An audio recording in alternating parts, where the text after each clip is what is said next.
Hi guys, thank you for choosing to watch my presentation. The module that stuck with me the most was the therapeutic landscapes, and I really wanted to explore how they relate to Alzheimer's disease and other forms of dementia, see if that was a viable treatment option. So, as you know, life expectancy is on the rise. We're living longer than ever thanks to improvements in medicine, infrastructure, education, and so on. There is this little blip you'll notice here. That's from COVID, unfortunately. But the numbers do continue going up if you look at years after 2021.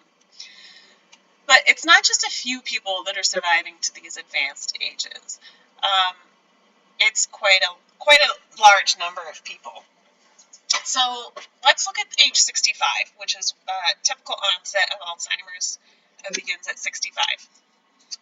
So when we're looking in the 1850s, we see that only about 30% of people survive to age 65. Looking in 2011, almost 90% of people are surviving to age 65. So 90% of people are surviving to an age where they are at risk for the development of Alzheimer's.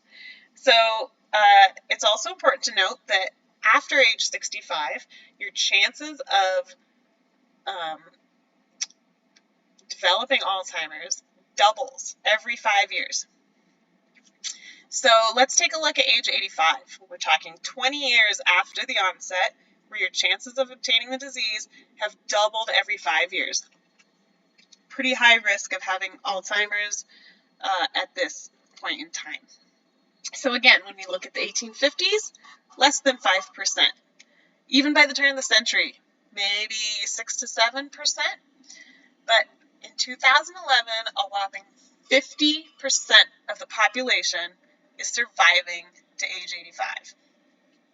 This means that a huge number of individuals with dementia are needing appropriate therapy and care. In this graph here, pink is women, which are at higher risk for dementia. Blue is men. And as you can see, we're expecting huge increases in cases in the next 20 to 30 years. And in my opinion, our medical community is going to be overrun. They are not prepared for this massive increase in dementia cases. So let's talk about what is Alzheimer's disease. It's a form of dementia. It's a progressive disease, meaning it gets worse over time. And it affects largely your hippocampus, which is a part of your brain used for learning and memory. Because it damages the hippocampus, you see a lot of the memory-related symptoms of Alzheimer's disease.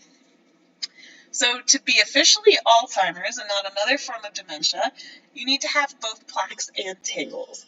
So amyloid beta plaques are created by the breakdown of amyloid precursor proteins that end up getting stuck to each other and preventing the transmission of neurotransmitters between neurons.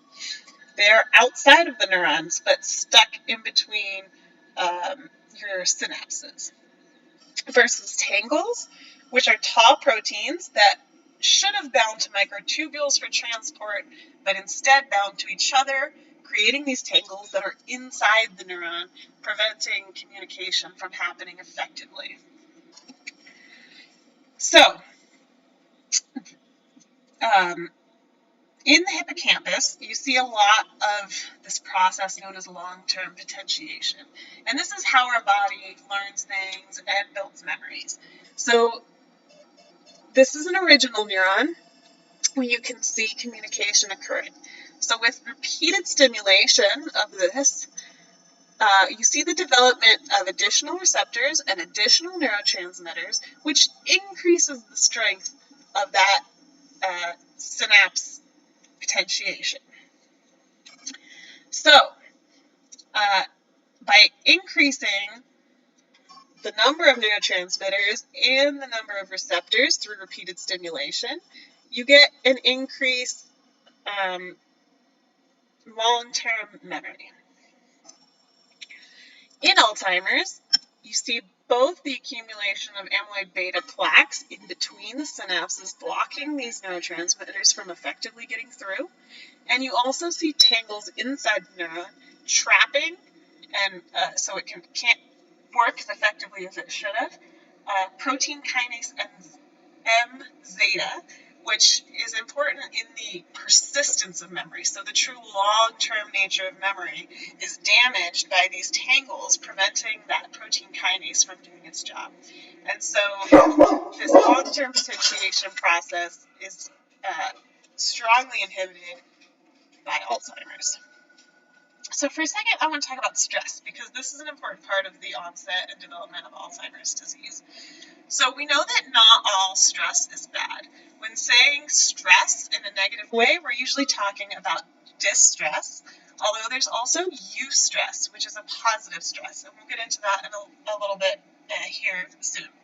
There's also chronic stress, which is long-term, and acute stress, which is short-term. So let's get deeper into distress versus eustress.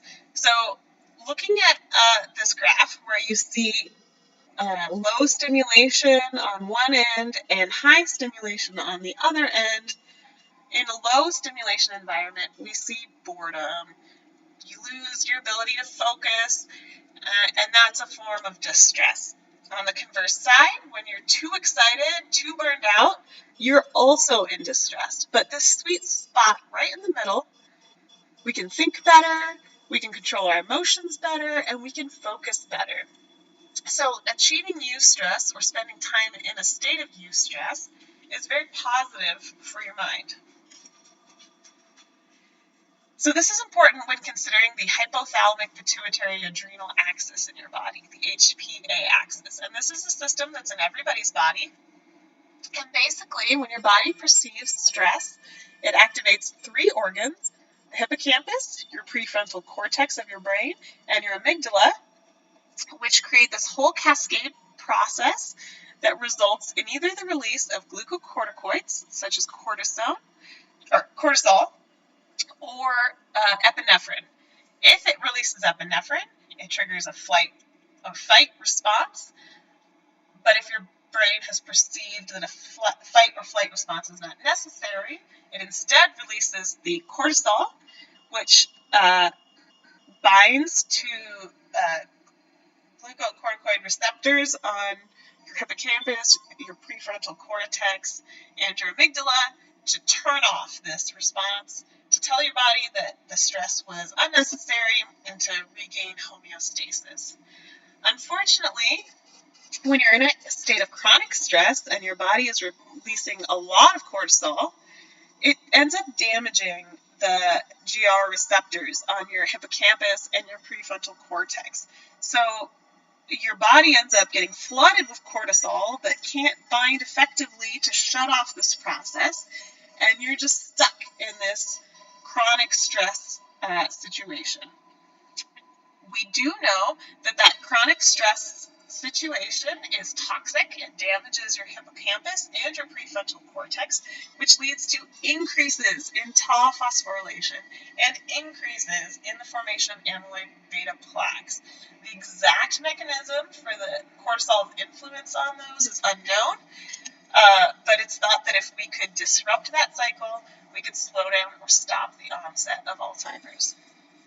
So let's talk a little bit about current treatment options for people with Alzheimer's. There is no cure. Your choices are generally in-home care, which is recommended by most doctors. It tends to provide best outcomes for patients as they feel more content, more at home, more familiar with their surroundings. So the vast majority of patients start out in in-home care. Family members are usually their care providers, unless if they can afford nursing staff, traveling nurses who can help support them. Unfortunately, most family members are not nurses or trained medical professionals and aren't getting the support that they need to properly care for people with complex diseases such as Alzheimer's. And so we also have residential care facilities. So in any given residential care facility at any time, about half their patients are going to have dementia. And despite the fact that 60 to 70% of patients at any given time are in in-home care, 70% of people with dementia will die in a nursing home. It progresses to a point where their family can no longer take care of them, and people are moved to residential care facilities towards the end of their life. Sadly, though, despite half of their patients having dementia, less than 5% of the beds in residential care facilities in America provide specialty care for patients with dementia. As we know, the numbers of people with dementia is rising dramatically, and this 5% of beds is clearly insufficient. Downsides to residential care facilities is that they're very, very expensive, prohibitively expensive for many people, and they're an unfamiliar environment that tends to exacerbate the symptoms of Alzheimer's, such as irritability, mood disturbances, depression, confusion, things like that. There are some medications available that patients with Alzheimer's can take.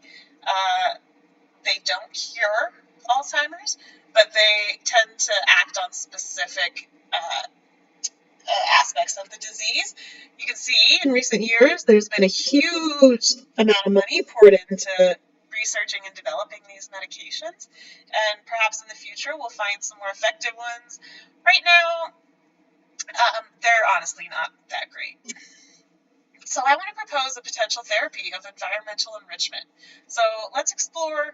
A lot of studies have been done on environmental enrichment in animals, particularly rats. But we think that a lot of these benefits pass on to humans. So in rats, we've seen improvements in motor and cognitive performance, very important for people with dementia. We've also seen regeneration of the hippocampus and regeneration of those damaged synapses in your neurons from just environmental enrichment. Specifically, that increase in the hippocampus regeneration helps promote preservation of social memories, something very important for people with Alzheimer's, particularly when they're trying to adapt to a new living situation.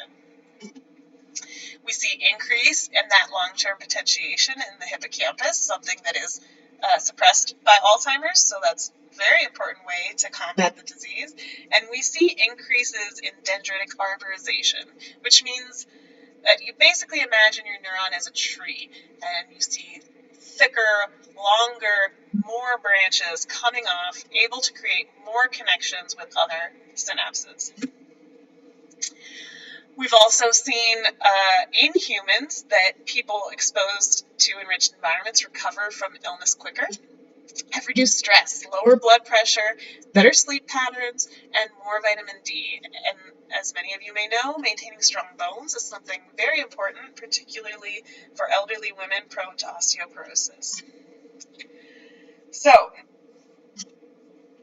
access to nature in long-term care was analyzed in a meta-analysis in 2021, and they found quite a wide range of improvements when people with dementia were given access to nature in long-term care facilities.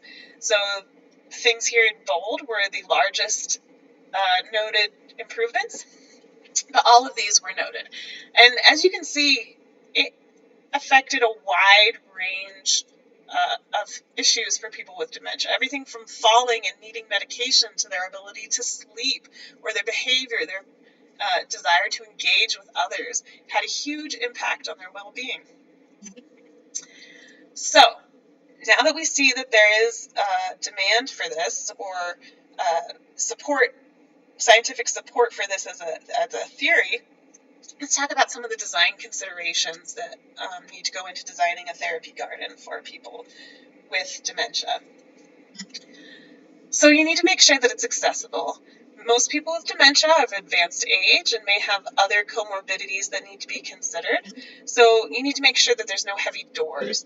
There's flat, wide paths, easily accessible. Nothing to trip on, nothing that's going to get slippery, even if it's raining. And you need plenty of room for medical equipment. You should be able to get 2 wheelchairs side by side on your paths. In your seating areas, you want to have extra room for oxygen machines, IV carts, things like that your patients may need to bring with them into this garden. You need to limit loose rocks and cracks, as falls can be very devastating, and make sure you adhere strictly to your maintenance plan. In some of your sitting areas or other areas of the garden, you may want to place emergency call buttons for accidental falls or other accidents. And if you're in an area with adverse weather conditions or a long winter, you might want to consider incorporating a sunroom or a greenhouse to make sure that your garden remains accessible to people in wheelchairs or with other disabilities, even in the depths of winter. You also need to have frequent sitting areas so that your residents can take breaks and enjoy their time in the garden and not get overburdened. Elevators are also an important consideration if your garden is not at grade. So as far as unique safety considerations when designing a garden for people with Alzheimer's, one is you need to make sure that it's an enclosed space. So you don't want your dementia patients accidentally wandering off. So you need to either have fencing around the exterior or perhaps place it in an interior courtyard. An advantage of putting it in an interior courtyard is you can also surround it with windows, as seen in this. This is a hospital garden that was built a few years ago. And this way your nurses, your staff can constantly monitor the individuals in the garden and make sure that everyone is still healthy, no accidents have happened, nobody is confused or lost. And you also want to make sure you have good sight lines across your garden. So if you're standing over here, you have these semi-private sitting areas, but you can still monitor the activity. If anyone were to fall, it would be easy to get them assistance. You also need to consider your local weather and make sure that this garden is not going to flood, it's not going to have excessive wind, you're not going to have rocks blowing around, anything like that, even in severe weather. Another recommendation is to create a looped course. So your patients enter from a specific door and make their way around and come back to where they started. It's something that is a little easier for dementia patients to navigate and not get lost. You might also want to include signage if you do have anywhere where it diverts.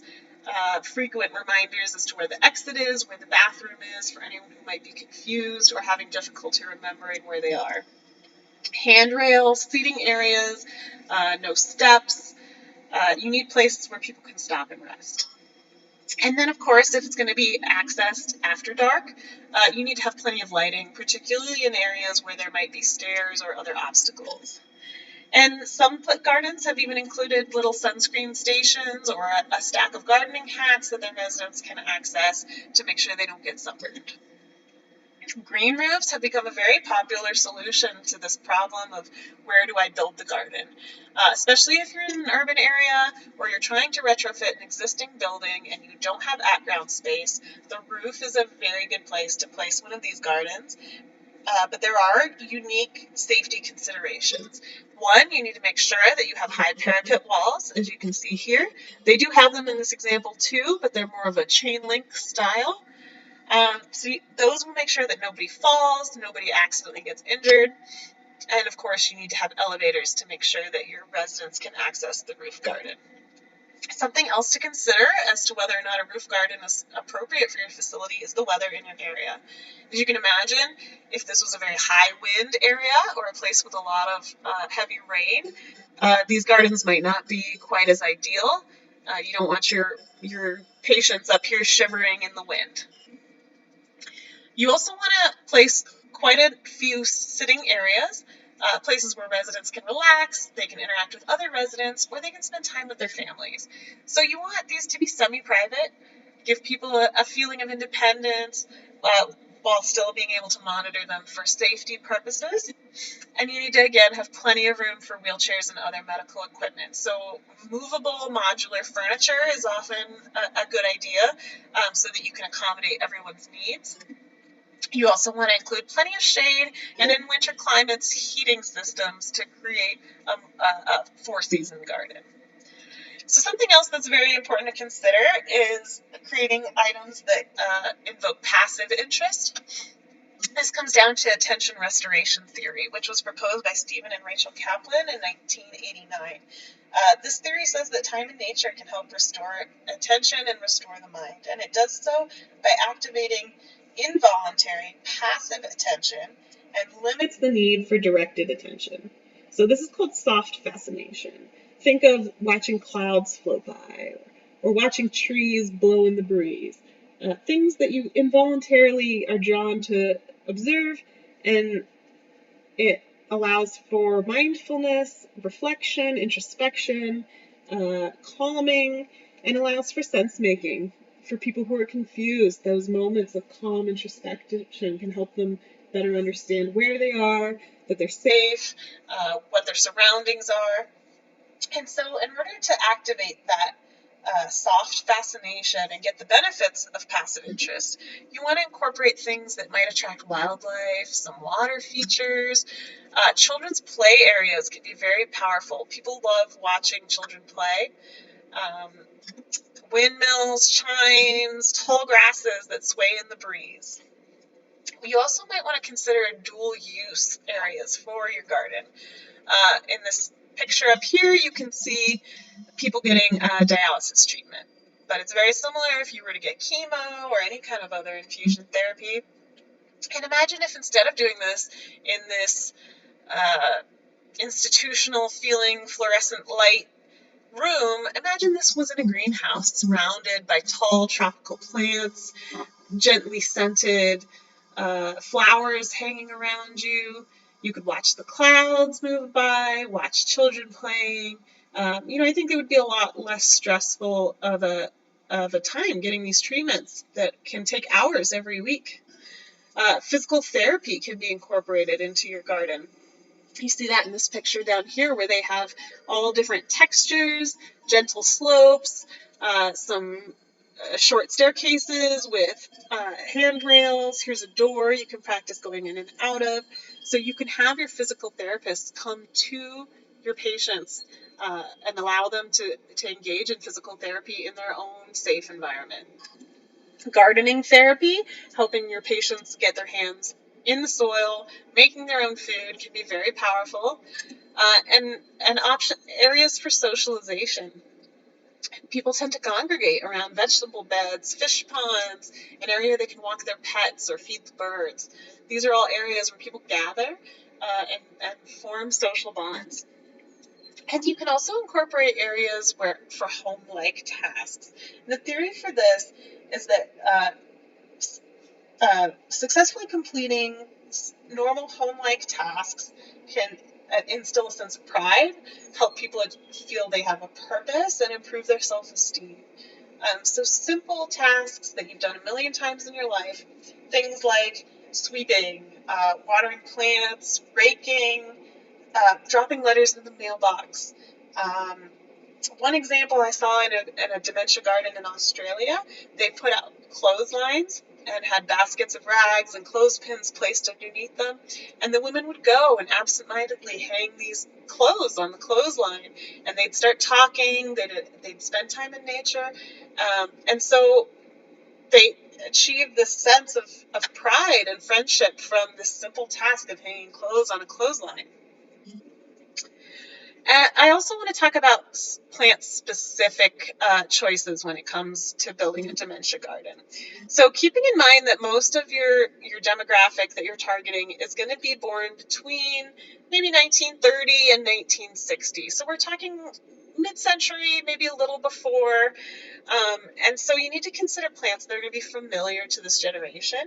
And that may change depending on what region or what culture you're working in. So you need to take into consideration if you're building a garden for someone in the city, they might prefer more of a formal Victorian style. If they're from a rural environment, they may prefer more of a cottage garden. If they're from the desert, perhaps their plants would be more familiar. And then gardening therapy can be very, very powerful. A lot of people in this generation grew up with victory gardens, grew up helping their parents in the garden. They're used to growing their own food. And so gardening therapy can be very effective for this particular generation. You also need to consider safety when it comes to your plants. You cannot include anything in a dementia garden that is in any way poisonous or toxic, whether it is through skin exposure or ingestion. It's impossible to guarantee that none of your patients are going to attempt to eat one of these plants or confuse it for something else. So it's very important. Nothing is toxic.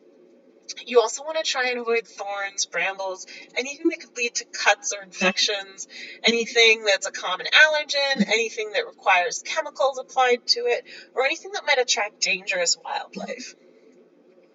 You also want to design your garden to engage all five senses. So that can be through either passive engagement or direct engagement. An example would be including familiar scents. Perhaps around your sitting areas, you want to include soothing lavender. But over by your PT, you want to include some invigorating lemongrass. These can really help people connect with the natural environment and bring back old memories that are hidden, deep in those connections. You do want to be concerned, though, about sensitivities to smells, particularly if you have patients going through cancer treatments. Tall grasses, water features, they can engage, your visual, watching them sway. You can listen to your grasses sway. You can listen to your water features. And then the sense of taste. Fresh, sun-ripened raspberries bursting in your mouth, or a fresh cherry tomato picked right off the vine and eaten in the sunshine. These are core memories that a lot of people share that uh, can be re-experienced in these therapeutic gardens.